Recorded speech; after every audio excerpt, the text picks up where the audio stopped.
Baik, Amsal 16 ayat 1 sampai dengan yang ketujuh. Demikian firman Tuhan.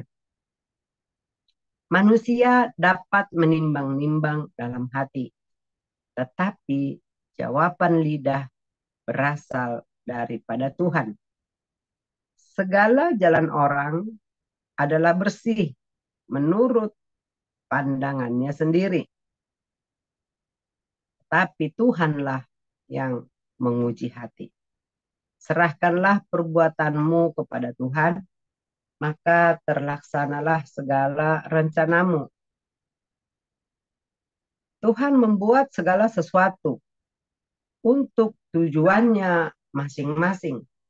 Bahkan orang fasik dibuatnya untuk hari malapetaka. Setiap orang yang tinggi hati adalah kekejian bagi Tuhan. Sungguh, ia tidak akan luput dari hukuman. Dengan kasih dan kesetiaan, kesalahan diampuni. Karena takut akan Tuhan, orang menjauhi kejahatan. Yang ketujuh, jikalau Tuhan berkenan kepada jalan seseorang, maka musuh orang itu pun didamaikannya dengan dia. Amin. Ya, wow, luar biasa. Pagi hari ini saya sangat diberkati dengan ayat-ayat firman Tuhan ini. Yang pertama, saya menyerahkan seluruh perbuatan saya, pikiran saya kepada Tuhan, maka saya percaya Dia akan membuat segalanya indah. Dan kemudian saya juga sangat terkesan dengan yang ayat 4. Tuhan membuat segala sesuatu untuk tujuan masing-masing. Bahkan orang fasik dibuatnya untuk hari malapetaka. Ini sangat menyeramkan. Tapi dari firman ini yang saya ambil, bahwa Tuhan itu sudah merencanakan segala sesuatu untuk kebaikan. Ya, jadi Dia sudah siapkan semua. Ya, orang fasik dibuatnya untuk hari malapetaka. Nah, kita bersyukur, ya, kita sudah dipilih jadi anaknya. Ya, kita bangga punya Tuhan. Dan setiap anak-anaknya dipersiapkan menjadi ahli waris dalam kerajaan surga, menjadi anaknya sama segambar dengan dia. Saya sangat bersyukur itu. Kemudian yang terakhir tadi, jikalau Tuhan berkenan kepada jalan seseorang, ya, maka musuh itu pun didamaikannya dengan dia. Amin. Saya ini sangat memberkati saya. Ya, saya juga begitu. Kalau saya berdoa, Tuhan berikan saya kesabaran, maka Tuhan langsung uji, langsung dikasih sabar nggak, ya dikasih masalah. Karena kalau untuk ujian itu ternyata ya kita lulus apa tidak ya lewat ujian gitu ya. Jadi kalau belum lulus di area itu datang lagi biar sabar, nggak lulus nggak gitu ya. Nah jadi itu tadi, eh, saya harus belajar untuk lebih lagi bahwa kalau ada ujian ya seperti Buti Mawar, dia sudah mengajar anak-anaknya 3 bulan atau 6 bulan ya per semester. Habis itu dikasih ujian. Ujian itu adalah tantangan ya, tantangan. Bisa nggak dilewati? Bisa nggak dijalani gitu. Jadi rupanya dibikin juga dengan hidup ini ya. Tapi ya itu tadi, itu bukan karena Tuhan benci ternyata, karena Dia berkenan maka kita didamaikan kepada orang itu, dipertemukan gitu. Tapi kita siap apa tidak gitu. Ya, jadi saya bersyukur buat pagi hari ini firman-Nya dahsyat ya, luar biasa, dan intinya semuanya, segala yang baik, segala yang indah, segala yang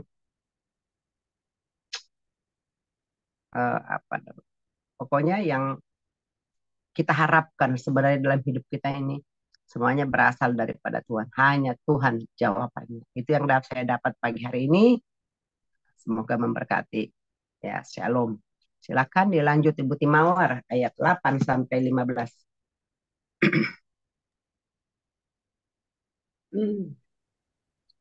Amsal 16 ayat 8 sampai 15. Lebih Ya, baik penghasilan sedikit disertai kebenaran daripada penghasilan banyak tanpa keadilan. Hati manusia memikir-mikirkan jalannya, tetapi Tuhanlah yang menentukan arah langkahnya. Keputusan dari Allah ada di bibir raja, kalau ia mengadili, mulutnya tidak berbuat salah. Timbangan dan neraca yang betul adalah kepunyaan Tuhan. Segala batu timbangan di dalam pundi-pundi Allah buatannya. Melakukan kefasikan adalah kekejian bagi raja, karena tahta menjadi kokoh oleh kebenaran. Bibir yang benar dikenan raja, dan orang yang berbicara jujur dikasihinya. Kegemaran raja adalah bentara maut, tetapi orang bijak memadamkannya. Wajah raja bercahaya memberi hidup dan kebaikannya seperti awan hujan musim semi. Nah, yang bisa saya ambil pada saat ini dari firman Tuhan 16 ayat 8 sampai 15 ini, di ayat yang 8 sampai 9 ya. Di sini dikatakan lebih baik berpenghasilan sedikit disertai kebenaran daripada penghasilan banyak tanpa keadilan. Dan saya uh, firman ini uh, menurut saya ya, banyak orang yang berpenghasilan banyak tapi bukan dari jalan Tuhan, seperti korupsi ya. Nah, misalnya ada sesuatu yang saya tahu gitu ya, ya suatu usahalah dan mempunyai beberapa anak buah gitu ya.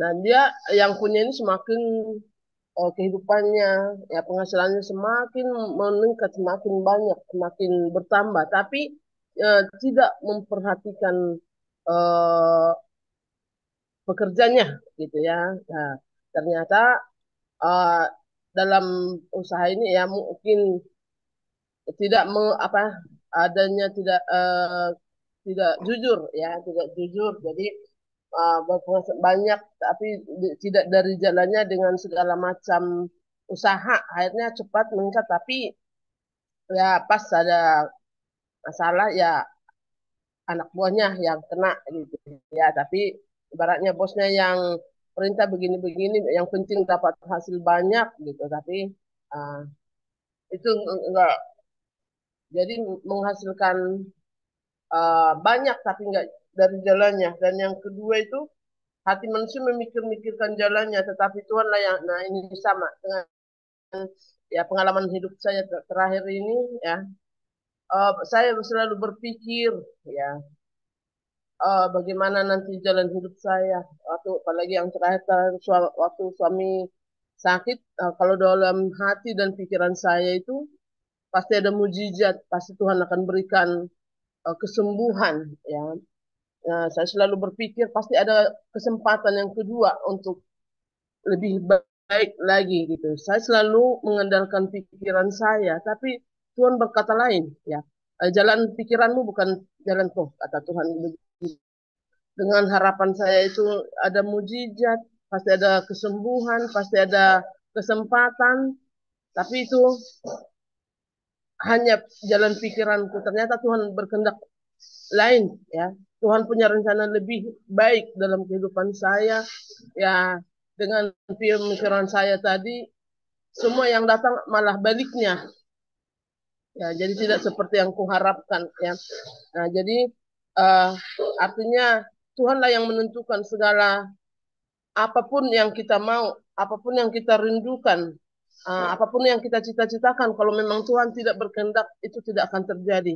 Jadi saya belajar dari firman ini, apapun yang akan terjadi dalam hidup saya, apapun yang akan aku kerjakan, ku jalani, dalam hidup ini, biarlah sesuai dengan kehendak Tuhan. Apapun itu, semua aku serahkan hanya ke dalam Tuhan. Biarlah Tuhan yang bekerja dan menentukan, mengarahkan langkah hidup saya kemana. Itu aja Bapak Ibu. oke, terima kasih Bu Timawat buat seringnya ya, luar biasa ya. Kita boleh berencana atau memikirkan, tapi yang terjadi adalah apa kata Tuhan ya. Amin. Ya, semangat, Tuhan memberkati. Ya, silakan Pak Victor, 16 sampai 23 Pak. Silakan. Memperoleh hikmat sungguh jauh melebihi memperoleh emas. dan mendapatkan pengertian jauh lebih berharga daripada mendapatkan perak. Menjauhi kejahatan itulah jalan orang jujur. Siapa menjaga jalannya, memelihara nyawanya. Kecongkakan mendahului kehancuran, dan tinggi hati mendahului kejatuhan. Lebih baik merendahkan diri dengan orang yang rendah hati daripada membagi rampasan dengan orang congkak. Yang memperhatikan firman akan mendapat kebaikan, dan berbahagialah orang yang percaya kepada Tuhan. Orang yang bijak hati disebut berpengertian, dan berbicara manis dapat meyakinkan. Akal budi adalah sumber kehidupan bagi orang yang mempunyai, tapi kesaan bagi orang yang bodoh ialah kebodohannya. Hati orang bijak menjadi mulutnya berakal budi, dan menjadi bibirnya lebih dapat meyakinkan. Demikianlah firman Tuhan. Ini hampir semua ayat berbeda-beda topiknya. Jadi ya, saya pikir ya kita mulai coba ya, memperoleh hikmat jauh, terus memperoleh hikmat sungguh jauh melebihi memperoleh emas, dan mendapatkan pengertian jauh lebih berharga daripada mendapatkan perak. Ya memang kita itu menjadi bijaksana kalau kita meminta hikmat dari Tuhan, dan dengan hikmat Tuhan bahkan bisa memperoleh emas, jadi melebihi emas, melebihi perak. Yang kedua, menjauhi kejahatan itulah jalan orang jujur. Siapa menjaga jalannya, menjaga jalannya aman. Ya, orang-orang yang baik itu harus menjauhi dari kejahatan dan menjaga sehingga nyawanya pun ya terjaga, nggak gegabah. Kecongkakan mendahului kehancuran, dan tinggi hati mendahului kejatuhan. Ya benar. Jadi kita harus rendah hati, tidak congkak, tidak tinggi hati. Tuhan katakan siapa yang tinggi hati akan direndahkan. Lebih baik merendahkan diri dengan orang yang rendah hati daripada membagi rampasan dengan orang congkak. Jadi ini jawabannya yang ayat sebelumnya. Jadi lebih baik merendahkan diri dengan orang yang merendahkan hati. Yang berikutnya, siapa yang memperhatikan firman akan mendapat kebaikan. Ya benar. Ya, jadi kunci dari semua itu semuanya ada di firman Tuhan, ada di Alkitab itu. Jadi sama seperti kita punya handphone, ada orang yang malas, saya hanya handphone untuk bicara saja. Dia nggak tahu bahwa di handphone itu bisa nonton video, nonton YouTube, nonton banyak macam, ya kan, banyak belajar, banyak bahkan main game, main apa aja bisa. Demikian juga firman Tuhan. Siapa yang memperhatikan firman akan mendapat kebaikan. Jadi banyak orang yang nggak memperhatikan firman, ya nggak akan dapat apa-apa. Dan berbagilah orang yang percaya kepada Tuhan. Ya benar. Ya, kita harus percaya kepada Tuhan, dan itulah kebahagiaan. Orang bijak hati disebut berpengertian. Ya, dan berbicara manis lebih dapat meyakinkan. Ya, jadi memang orang yang bijak hati tadi sama dengan yang bijak tadi itu disebut berpengertian. Dia memahami banyak hal. Kemudian berbicara manis lebih baik dan meyakinkan. Jadi memang kita juga perlu berbicara dengan santun ya. Akal budi adalah sumber kehidupan bagi orang yang mempunyai, tapi siksaan bagi orang bodoh ialah kebodohan. Nah, jadi Amsal ini syarat penuh dengan bicara tentang kebijakan, kepintaran, dan kebodohan. Jadi akal budi adalah sumber kehidupan bagi yang mempunyai, ya, tapi orang bodoh itu siksaan bagi orang bodoh. Hati orang bijak menjadikan mulutnya berakal budi, dan menjadikan bibirnya dapat meyakinkan. Nah, jadi banyak tadi tentang bijak, tentang hikmat. Ya. Jadi hati orang bijak menjadikan mulutnya berakal budi. Jadi ada hubungannya ternyata dengan bijaksanaan, dengan tutur kata kita, dengan menjadikan bibirnya lebih dapat meyakinkan. Jadi inti daripada semua ini saya lihat kita harus menggunakan hikmat Tuhan, kita hidup bijaksana dalam kehidupan, dan terutama kita mengandalkan firman Tuhan, menggalinya, dan berbahagialah orang yang berjalan di jalan Tuhan. Demikian dapat saya. Terima kasih. Ya, baik. Terima kasih Pak Victor buat sharingnya pagi hari ini ya. Tetap semangat, tetap kuat ya dalam Tuhan. Baik, kita lanjutkan Ibu Lydia ayat 24 sampai 30. Silakan, Bu. Amsal 16 ayat 24 hingga 30 ya. Ya. Demikian bunyi firman Tuhan. Perkataan yang menyenangkan adalah seperti sarang madu, manis bagi hati dan obat bagi tulang-tulang. Ada jalan yang disangka lurus, tetapi ujungnya menuju maut. Rasa lapar bekerja untuk seorang pekerja, karena mulutnya memaksa dia. Orang yang tidak berguna menggali lubang kejahatan, dan pada bibirnya seolah-olah ada api yang menghanguskan. Orang yang curang menimbulkan pertengkaran, dan seorang pemfitnah menceraikan sahabat yang karib. Orang yang menggunakan kekerasan menyesatkan sesama dan membawa dia di jalan yang tidak baik. Siapa memejamkan matanya, merencanakan tipu muslihat, siapa mengatupkan bibirnya, sudah melakukan kejahatan.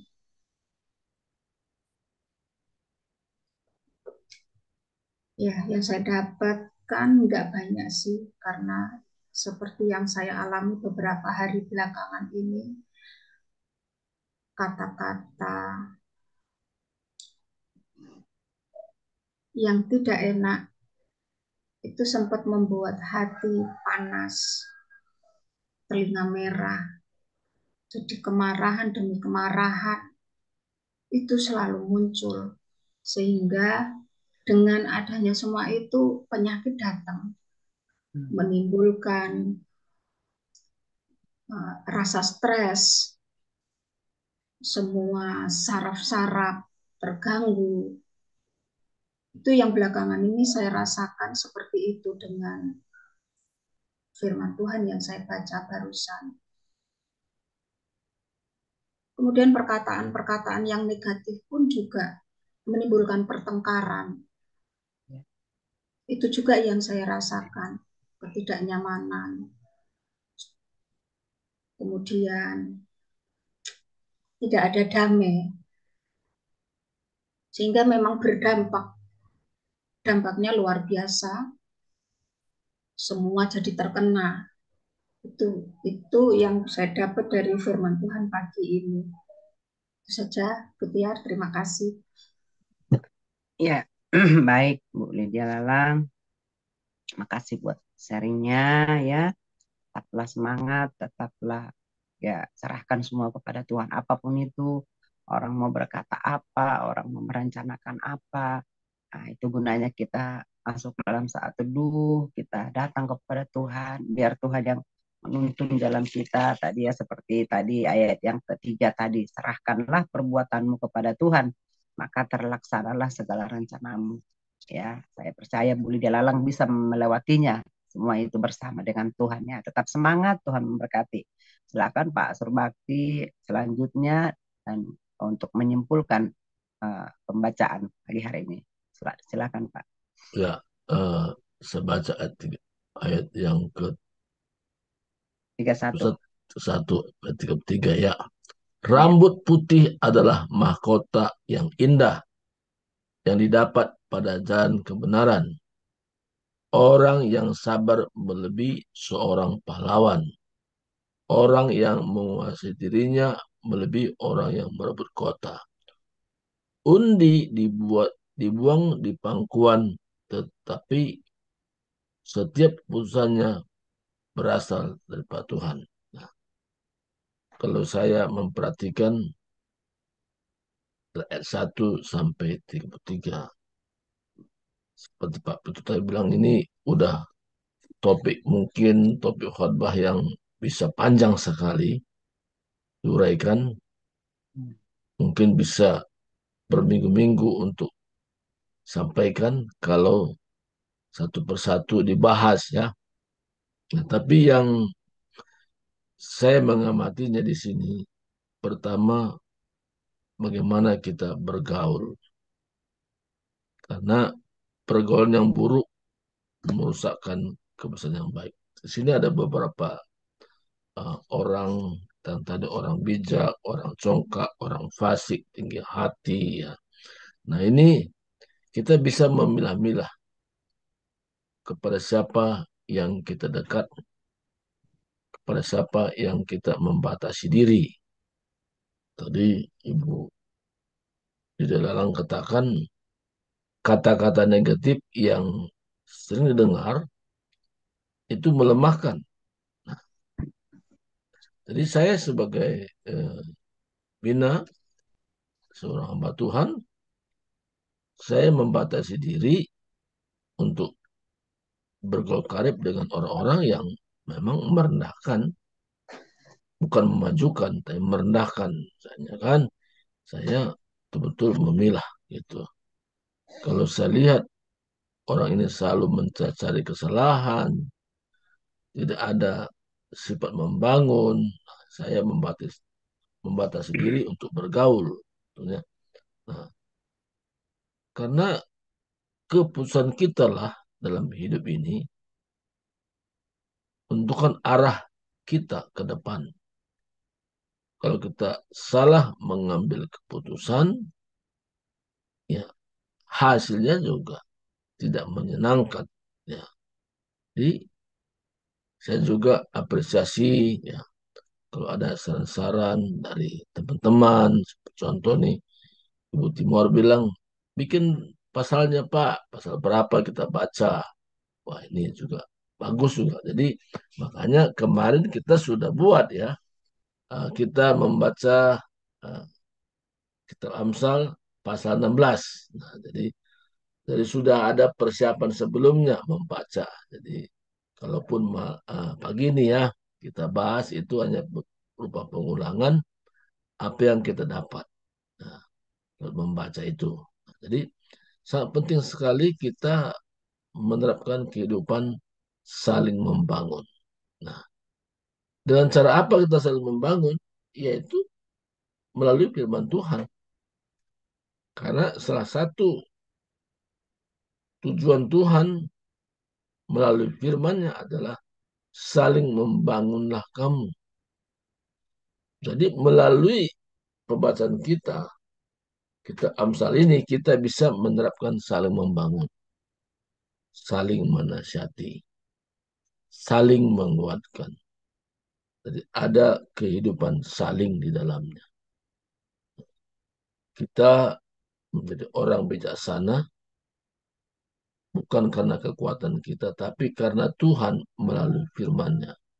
Kita tahu saat kapan kita membuka mulut, saat kapan kita berdiam.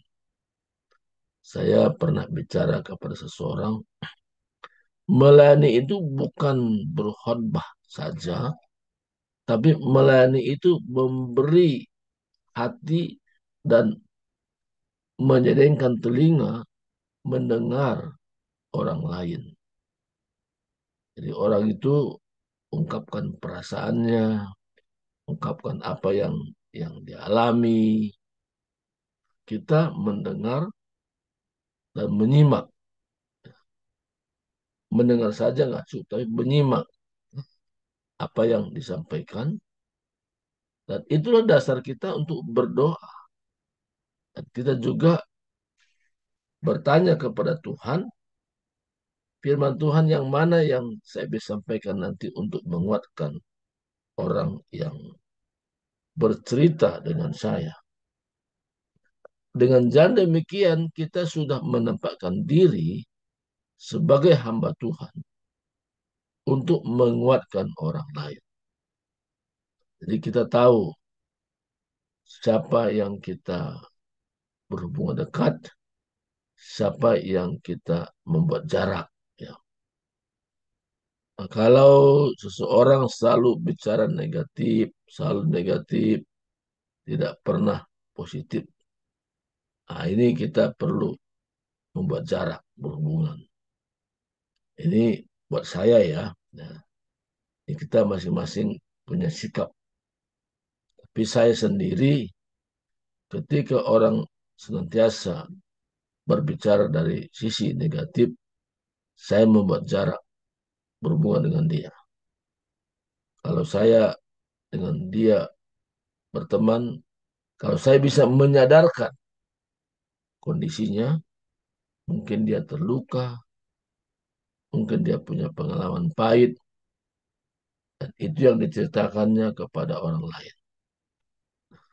Saya berdoa, Tuhan, jadikan aku menjadi berkat bagi orang itu. Saya menyampaikan isi hati Tuhan. Kalau kita sampaikan isi hati Tuhan senang, dan orang lain pun diberkati melalui pergaulan kita dengan orang tersebut. Nah, jadi hari ini Tuhan membawa kita ke satu pengalaman yang lebih maju lagi. Kita menjadi orang yang senantiasa mempersiapkan diri menjadi pendengar yang setia. Artinya kita bisa mendengar setiap masalah orang, dan kita juga bisa mendoakan orang tersebut kalau dia terpuruk, dan ada firman Tuhan yang kita sampaikan memberikan semangat baru bagi orang yang kita layani. Jadi yang dinamakan hamba Tuhan itu bukan saja orang berdiri di mimbar, tapi orang yang memberikan telinganya untuk mendengarkan keluhan orang lain, mendoakan orang itu, menyampaikan firman Tuhan yang Roh Kudus berikan ke dalam hati seseorang. Dia sampaikan, itu yang membuat kita benar-benar pure. Kalau kemarin kami juga dengan Tiar, apanya, kami memberi waktu kami untuk diskusi. Jadi kesaksian daripada Ibu Tiar itu bagaikan emas bagi orang itu mendengarkannya, sehingga menyadari bahwa tindakannya itu salah selama ini. Jadi kesaksian kita itu bagaikan garam menurut pelajaran ya, bagaikan garam bagi orang yang mendengarkannya. Jadi hari ini firman Tuhan ini cukup membuat kita tak bersemangat, bergairah. Kita tahu apa tujuan Tuhan di dalam hidup kita. Kalau hidup sampai hari ini, ada rencana Tuhan yang indah, yang penuh harapan. Inilah sebuah kesimpulan hari ini saya sampaikan kepada kita, supaya untuk ke depan kita lebih maju lagi. Tuhan berkati, serahkan kepada Ibu Tiar. Ya, baik. Terima kasih buat Bapak Ibu semua yang sudah berbagi, bersharing, juga buat hambanya yang sudah menyampaikan kesimpulan ataupun sharingnya pagi hari ini. Kita bersyukur ya. Intinya memang segala sesuatu itu berasal dari Tuhan ya, berasal dari Dia dan oleh Dia juga yang mengerjakannya dalam kita, dan kembali untuk hormat dan kemuliaannya ya. Makanya ada semboyan atau power statementnya, dari Dia ya, dari Tuhan, maksudnya oleh Tuhan dan untuk Tuhan. Itulah hidup kita yang sebenarnya. Ya, terima kasih Bapak Ibu buat pagi hari ini. Semoga kita terberkati dan kita makin semangat untuk terus menjalani hari-hari kita. Kita mengandalkan Tuhan dan kita terus berjalan dan menikmati hadirat dan penyertaannya dalam hidup kita sehari-hari. Amin. Baik, kita akan